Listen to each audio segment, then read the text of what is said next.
Welcome back to Ireland AM. The time is now 19 minutes past 7. Now, the SUSI grant, which is the Student Universal Support Ireland grant, it's a lifeline to students across the country who are struggling to pay college fees and their rent, of course. With changes to the income thresholds and plans for tens of thousands of more beds, Higher Education Minister James Lawless joins us now to break down the numbers. Good morning to you, Minister. Morning, folks. It's great to have you with us. Thank you for coming in. Listen, some, I suppose, good news on your part, some changes to the SUSI income threshold. Students are going to be now, more students are going to be eligible for grants. That's right. So look, the SUSI application is open today, 1st of April. It's not an April Fool, it's for real. And there's more money available than ever before. The thresholds are higher, the base grant levels are higher, and more people are eligible. So right across the spectrum, right from the basic grants, depending on your income level, you can get your full fees paid, you can get a full grant, or your grant then reduces as you go up the income tree. Right up to €120,000, so that's a decent six-figure salary, is now eligible for SUSI support. So towards the upper end of the tree, if you're on, say, 119,000, you can qualify for a €500 discount off your fees. You'll also get the universal €500 if that cut off the fees. As you come down, if you're under 70,000, you're getting half the fees paid. Under 60,000, you're getting maintenance grants, and then the grant goes up depending on your income level, you know, in proportion with your income. But it's really good news. And a lot of times, though, because the grants are now at such a high level in terms of thresholds, a lot of families just don't apply. They don't realise they're eligible. Traditionally, maybe historically, they wouldn't have been at their income level, but they are now. And I'm saying to people, look at SUSI, go on to susi.ie, fill in the form, do the Ready Reckoner, and see what support is there, because it might make the difference. And particularly with the cost of accommodation, something else I'm working on, cost of living, all these supports help, and I'm putting hundreds of millions of euro on the table for students, and I want no student to leave that behind. And we are going to talk about accommodation in just a minute, but just to make sure, so it's parents' income, a combined parental income now of 120,000. Yes. Is the money that a student earns during the year added, is that included in that? So we have a thing called a holiday disregard. So students can effectively work Easter, Halloween, Christmas and summer without that being taken off their income. So that's disregarded. But if you have to work throughout the year, like a lot of students would have to, a huge amount of students do. What we try to do is keep part-time work outside of the threshold. There's a limit. I think it's 8,500 students can earn. I'll have to double check, but in around that figure. But it equates to a holiday job outside of term time. If you work every Saturday and Sunday, like every student has a different scenario, but we're trying our very best to keep holiday earnings outside the income thresholds. Okay. Listen, let's move on to housing. There are students, we hear it every morning on this show, commuting crazy hours, sleeping on couches, deferring college courses because they can't get a bed or because of the cost of accommodation.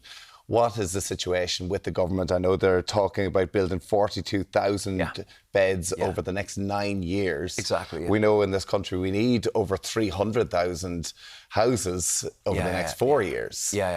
Can you guarantee students that there are going to be more beds made available? So starting immediately, I started in Limerick on Thursday and announced the strategy on Tuesday. I brought it to Cabinet. We've been working on it for a year, so even though I've announced it this week and got it agreed by government, it's been a year in the making, and some parts of it are already live. So, for example, the accommodation design guidelines, it's a set of architectural blueprints to say if you're building a 400-bed apartment block, if you're building 200 beds, whatever you're doing, this is how you do it. And you don't have to start again. It also means they're pre-approved with the local councils.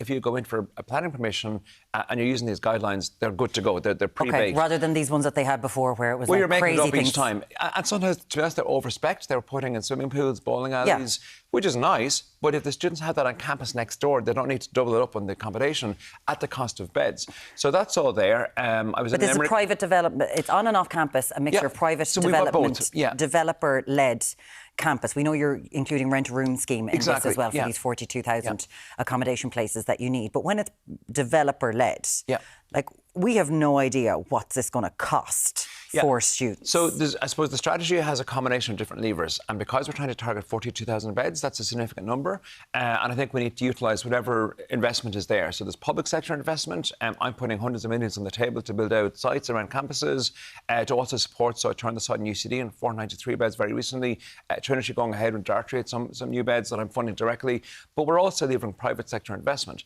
So there's a lot of builders out there, a lot of interested parties saying we'd love to build student accommodation in Ireland, but they haven't been doing it up until recently because the viability wasn't there. Same as apartment blocks. These are big ticket items.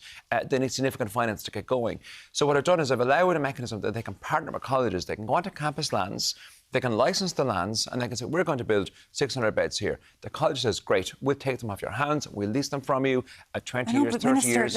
We've got a rental crisis. We're paying huge. It's just that rents are getting up. We all know the average age to buy a house now is 40. Absolutely. And rents are just becoming unsustainable. So these are additional beds on top of the existing public stock and on top of the housing target. So these are complementary. These are not, and actually this is taking students out of competition with the private residential sector. So at the moment you have a house in the likes of Maynooth or in the likes of Limerick or in Galway, and you have families and students bidding for the same house. This is taking students out to their own dedicated, custom-built, high-quality accommodation. Is there going to be the rent cap on this? Because I know on campus there's going to be a 3-year rent cap on this. But off campus, if this is a private landlord, there's no cap. So no, that applies. All purpose-built student accommodation has a 3-year cap. That's something I negotiated when we did the Housing for All strategy last year with Minister James Brown.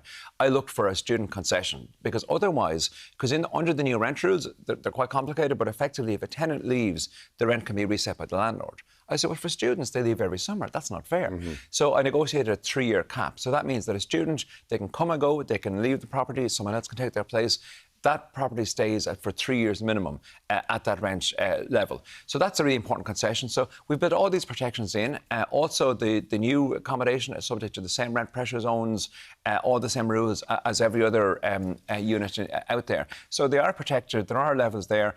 And when the colleges are negotiating to take on these beds en masse, they can do a deal with them as well in terms of price and structures as well. You keep on talking about protections, and we all know that leading up to March 1st, when we're talking about the new rules that came in for rental, that there has been huge consternation over what's happened there. We have seen so many people that have gotten termination notices of get out. Like, a place in Limerick where the whole place is get out. I think it's but the important Union to of understand why that Students is. in Ireland have said, we need to control this because you can't trust what developers are going to do. 100%. So that's why we are controlling it through the rent pressure zones. And the reason that we saw a lot of small landlords leave the market before 1st of March, because frankly, they didn't like the new rules. The new rules are tenant friendly. They're student friendly. That's why people were leaving. If it was a good deal for landlords, they'd be staying in the system. So that's actually the reason we saw that. But it's a good deal for institutional landlords.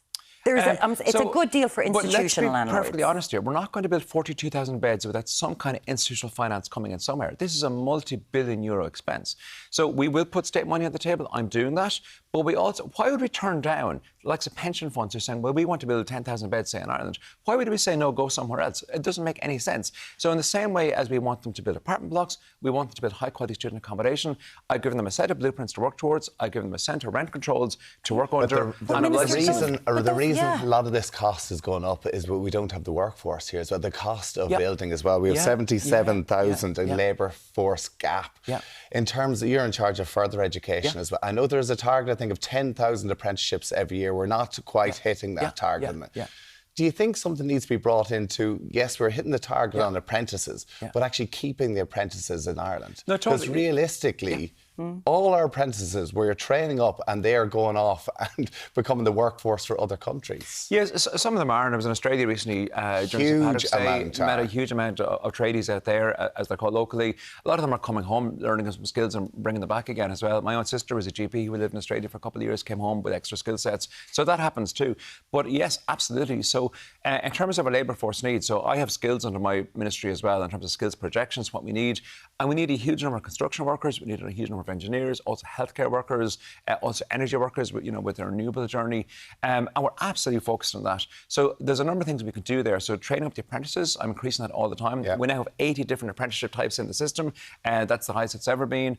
We have about 9,500 apprentices registered. We're targeting 12,500 by 2030. So we're well on the way to getting to that. That's an annual registration. Appropriate if we pay and help train up these apprentices that they might have to stay a mandatory time before? So I think that's a really good suggestion, and it's something I'm looking at more broadly with the likes of graduate entry medicine. Okay, so we have doctors that train in Ireland and then go and plough their trade abroad. Some of them do come home, like my own sister, and bring the skills back. But many have to leave to get their training. Well, like they do their basic here, and then when they're going on to before you become a consultant, when they do, they have to go to a different country to do that. Some of them do, some of them don't. A lot of them go for lifestyle reasons as well. Let's be honest, and I don't blame them. Okay, it's a good experience to do, and the weather can be better in other countries. countries, etc. But then they can't. They've got no place to live. And we're having to bring in foreign workers. Well, Find Australia's not any cheaper than accommodation. Ireland. The accommodation in Sydney is no better than Dublin. So, you know, that's not necessarily the reason. But there's lots of complicated reasons why people choose to leave the country, okay? So if we're educating people at great expense to the taxpayer, I think it's reasonable to say, will they remain in Ireland for a couple of years post-qualification? And there's a number of ways we can do that. We can do things like bursaries. So NEPS is the National Education Psychologist System, okay? They're badly needed with the disability challenge that we're focusing on through government. So there's currently a bursary that says if you qualify as an education psychologist, we will actually pay you a bit extra to stay in the Irish system. I'm looking at similar schemes for doctors, looking at similar schemes for other high-demand professions, nursing, healthcare workers, and yes, the trades and engineers. So teachers, a lot of teachers do it as a rite of passage, tend to come back again. But also, one thing with the trades and the apprentices, they're already in an employment when they're working. So students, when they're leaving college, you know, they're not attached to any particular employer, they haven't put down links. Apprentices are in the system for 4 years at that stage. So they're more likely to have a relationship with the employer, they have their friends in the workforce. And we know that you're doing that with things like, that's happening with things like accounting now, reverting to apprenticeship. 0896 111 111, we'd love to hear from you. Just very quickly, with this increasing move, and we hear it all the time, that we're going to be adopting AI, and we're training all these people in college. What if all their jobs are taken by AI? There's going to be a big crisis coming down the line. So again, very focused on that. I think on a skills roundtable last week. I brought all the employers from pharmaceuticals, semiconductors, construction, healthcare around the table, and I said, guys, what are the workforce needs? What are the patterns you're seeing? And the biggest, actually, finding from that was we need transversal skills, things like communication skills, analytical skills, leadership skills. Because if you're a specialist and you really have a deep dive in an area, but you're not a good communicator, or you're not a good analytical thinker, then when AI comes along, it might threaten your job. But if you have those wider skills to say, well, actually, I'm a little bit portable, I can take the skills that I've learned and apply them to something else. That kind of transversal skills, so I'm trying to implant that into the system and say, give graduates, so they're not coming out with a solely deep dive specialism, they're actually coming in with a wider skill set, as we traditionally had even coming out of secondary school 20 years ago. But computers and AI and everything have changed that dial, and I want to just rotate it back a little bit again. Listen, we'd love to hear from you. As always, 0896 111 111, Minister for Further and Higher Education, James Lawless. Thank you so much for joining us.